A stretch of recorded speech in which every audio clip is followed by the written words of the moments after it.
The privatized state of Lake Minnetonka's shores is a deeply rooted result of the colonization of the Dakota people's spiritual territory. Oversized homes on expansive lawns turn their backs to the public and foster an exclusive and toxic boating culture that only the wealthy and white partake in. Not only has access to Lake Minnetonka been taken away from the public and indigenous peoples, but runoff from the developed landscape and boating culture has polluted the water and placed native plants and animals at risk. Using the spatial structure of some of the metro's lakes as inspiration, an attempt to mediate and heal the relationships between the private, public, indigenous peoples, and nature will be made through architectural intervention. This intervention will spatially disrupt the current shoreline conditions and private culture through a framework of modular docks, platforms, and paths that expand public territory and rehabilitate the natural shoreline. In this watershed, a network of public and private factors limit the accessibility of bodies of water and contribute to their impairment. The public is excluded when shorelines are owned privately, not to mention how indigenous people have been completely cut off from their sacred waters. To mitigate these complex relationships, public access points must interrupt on both public and private shorelines. Paths, docks, and amenity platforms remediate relationships relating to land ownership. Shoreline restoration remediates the relationship between the public, private, and nature. Indirectly, indigenous people are acknowledged and given back access to great water. Which water bodies are good candidates for our intervention? Within the region, identify any existing public land bordering water bodies. Next, identify which of the water bodies have limited access to the general public. Then, see where these areas overlap. The surrounding public land serves as the basis of our intervention.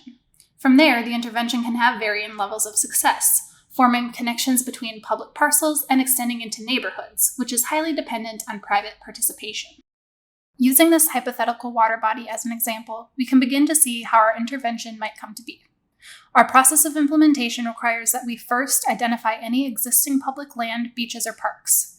Then identify any additional opportunities for public access to the water, as well as any limiting spatial parameters of private properties. Begin by removing participating private docks and restoring the nearby shoreline. Then place the initial dock system at the identified public access points, branching out into the water as well as onto land. Connect to public amenities on land and to other primary dock units along the shoreline.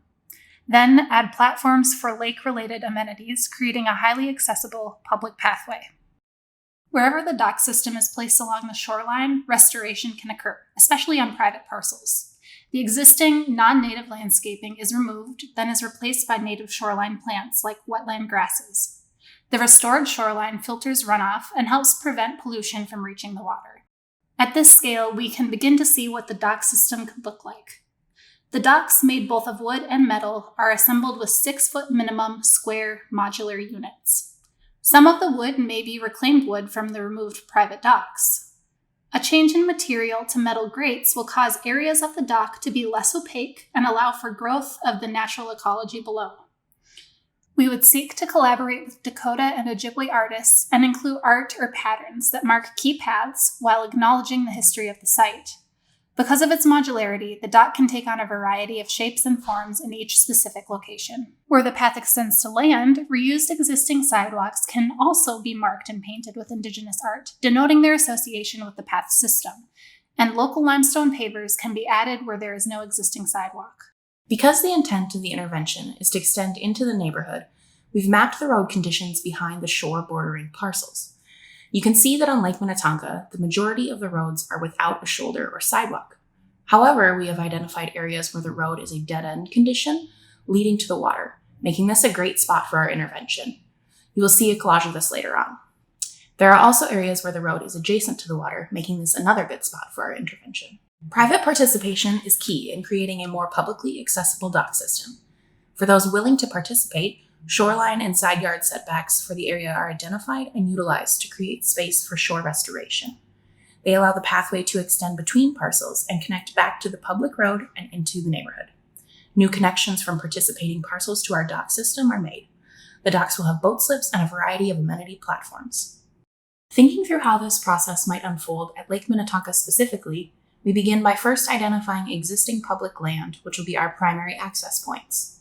Then identify where adjacent roads or dead-end road conditions are. These are the secondary access points. Next, identify tertiary access points.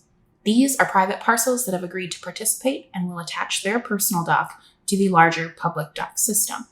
Then identify any areas of interest in the surrounding neighborhoods you may want the pathway to connect to. Finally, you can see the dock system providing a connection to all these areas and back to the primary access points. Zooming into one of the bays, we can begin to see more clearly what this might look like and the varying levels of success it could have. Shown again is the process of identifying the primary, secondary, and tertiary access points, as well as the areas of interest. For this area, it includes mostly shopping and restaurants. Then we can see the dock system providing connections between these points. But what if there was no private participation, no tertiary access? This would be the worst case scenario and would entail a lower level of intervention. However, ideally, there would be a great deal of private participation that could lead to a high-level intervention that extends into the neighborhoods and connects along the length of the shore, allowing for restoration in these areas. Once this system is in place, the shores and relationships have been remediated. A homeowner walks from their lawn over the natural shoreline to their boat in the shared slips, passing visitors out swimming for the day. In the evening, Twin Cities locals walk to an event celebrating the Dakota heritage hosted on the sacred Big Island. After having lunch at a local cafe, a young family follows the painted pathway toward the water where they happen upon a kayak rental. This is what Lake Minnetonka and other impaired bodies of water could look like with the framework implemented.